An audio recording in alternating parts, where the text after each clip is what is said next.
scatterò una foto.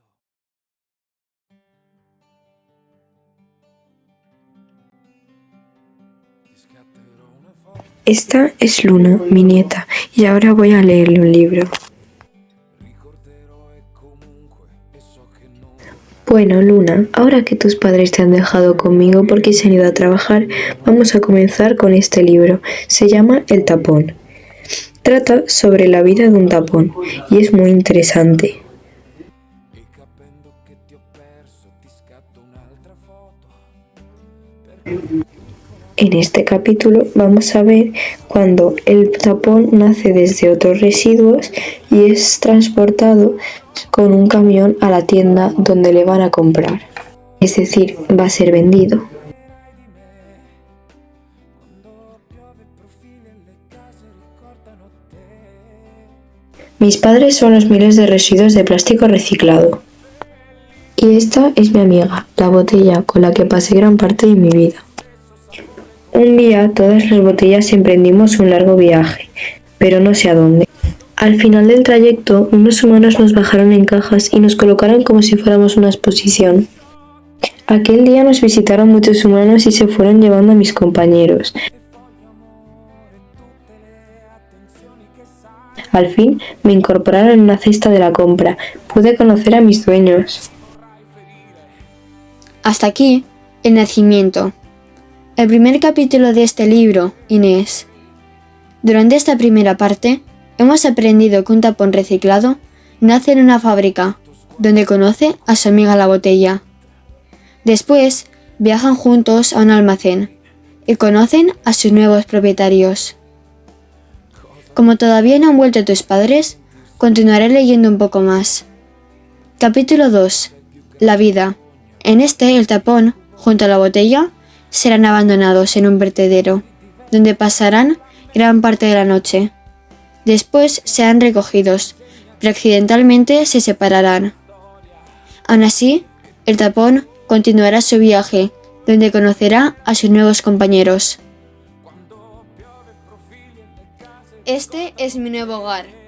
Todos los días mi propietario vaciaba a mi amiga. Poco a poco se agotaban nuestros días juntos. El último de ellos nos desecharon. Pasamos un día entero en la oscuridad, hasta que otro gran camión nos recogió. Durante el trayecto, me dormí a causa del tranquilizante movimiento. Cuando me desperté, todavía aturdido, me encontraba perdido en medio de la nada. Bueno, mejor dicho, en el mar abierto. No estaba solo, aunque había perdido a mi amiga. Me acompañaban una gran multitud de residuos, que al igual que yo, no sabían cómo acabaron allí.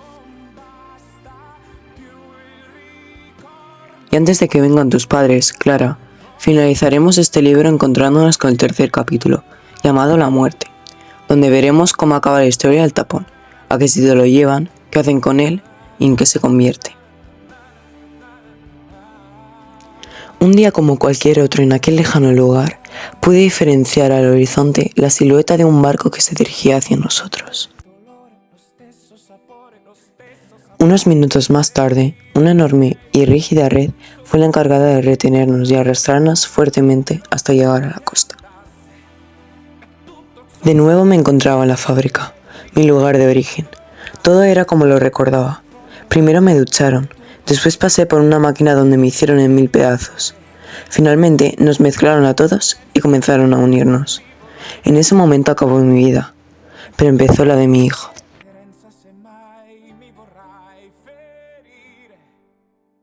Ya acabada la historia, podemos comprender el ciclo de vida de un tapón de plástico, y así entender que los tapones no tienen por qué convertirse en un desecho, y que pueden ser reciclados para más tarde llegar a consumirlos nuevamente, y así llegar otra vez al reciclaje, creándose un ciclo. E so che non vorrai. Ti chiamerò perché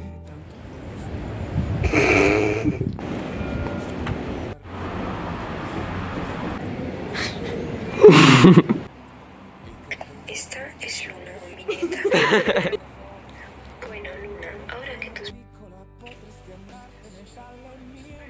En el vídeo. ¡Natalia! saranno anni e ti scorderai di me. piove, profili e le case ricordano te.